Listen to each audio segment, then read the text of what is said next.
I'm Randall Burg, your concierge yacht broker in Fort Lauderdale, Florida. And let's talk about transporting your boat. Well, many boats are purchased out of an area and have to be moved into an area.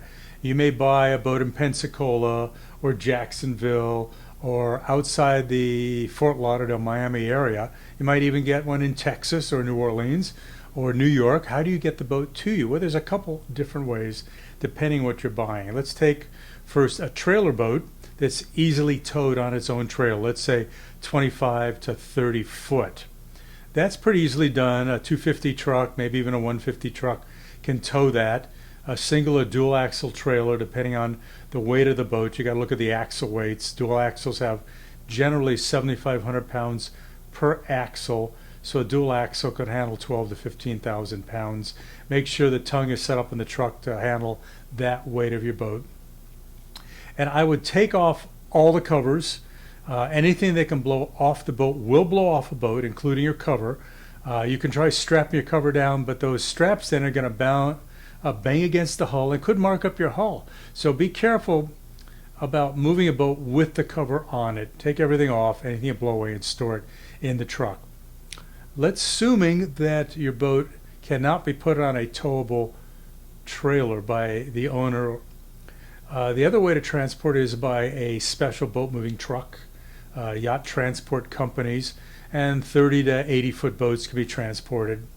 Depending where you're located, there are different ordinances, and you have to make sure the boat, number one, clears the overhead obstacles, bridges and lights and that kind of thing, and overhang power lines.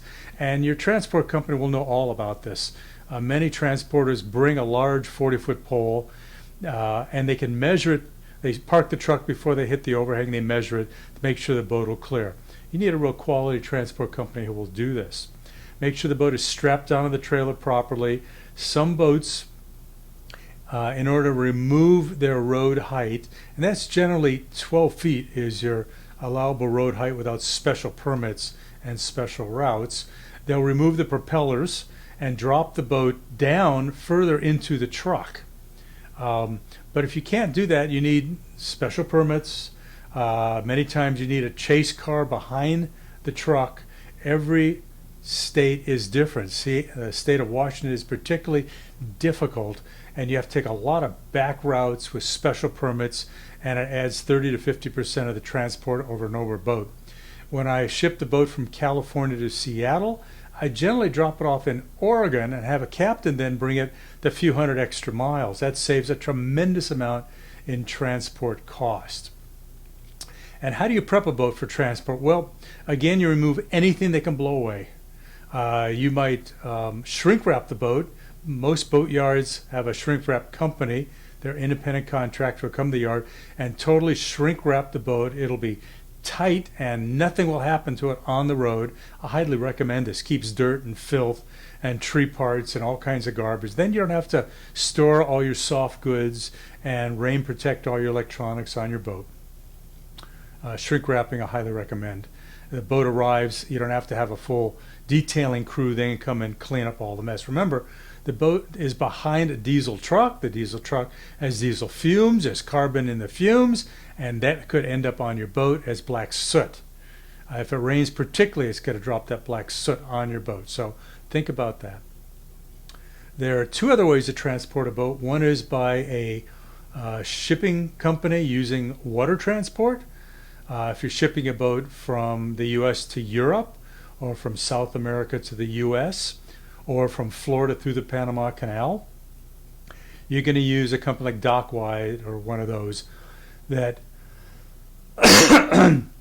will either lift the boat up by its own onboard cranes and drop it into either a pre-made cradle you contracted have made, or they'll weld lifting cradle arms onto the deck and lift the boat into place and then strap it down. Generally, when you drive the boat up to the shipper, to the freighter, the moment you touch the hull of the shipping boat, the freighter, the load manager then takes control of your boat. You no longer have legal or liable or insurance responsibility. Be sure to check this with the policy, your insurance policy and the shipper's policy. But once you do that, the load manager is in charge of moving that boat around.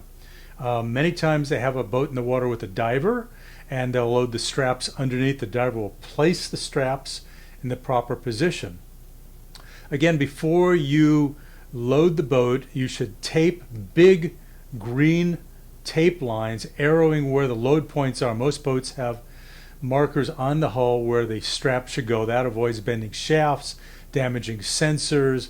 Look out for your stabilizers. So make sure you mark those. And many shippers want the center of gravity marked on the boat. You have to go back to the manufacturer, find that CG or center of gravity, and they'll definitely want the weight of the boat. So once the dive master and the load master coordinate lifting the boat up, it'll be lifted on deck, put in cradles or shipping arms that are welded to deck and strapped to the deck, and you're done. Getting the boat off is the same procedure. They just lift it up and drop it in the water. Now, if you've shrink wrapped your boat, of course, you're going to have to cut it away so your captain can drive the boat away. The other issue is if the shipping company asks you to remove the propellers, you're going to have to attach the propellers before it's put in the water, or hire a diver in your new location to put the propellers on the boat. And so the other option, of course, have a captain drive it. And you have to weigh the costs and wear and tear. If you're moving a boat from South America to South Florida, you might want a captain to run it, or you might want to put it on a shipping boat. If you're shipping it across an ocean, again, look at the costs. It turns out that the costs are pretty similar by the time you pay for a captain, pay for maintenance, pay for spare parts, pay for flying the cab back and forward, paying for food and fuel and insurance and crew. It could be very similar. And so think very closely about shipping a boat. Safer, doesn't put hours in the engine, there's virtually no wear and tear.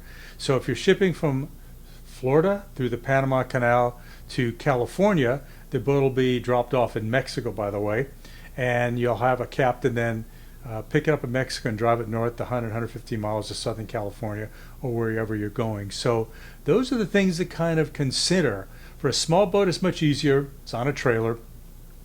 For a medium-sized boat across land, not across oceans, you can use a yacht transport company. And then crossing oceans, you can either put it on a freighter made to do this, like Yacht, one of the shipping companies, or you could hire a captain to deliver it. So think about all of this. That's the layout. If you need me to consult about it, I'll be glad to help. If you need to buy a boat, and then I can ship it for you, contact me.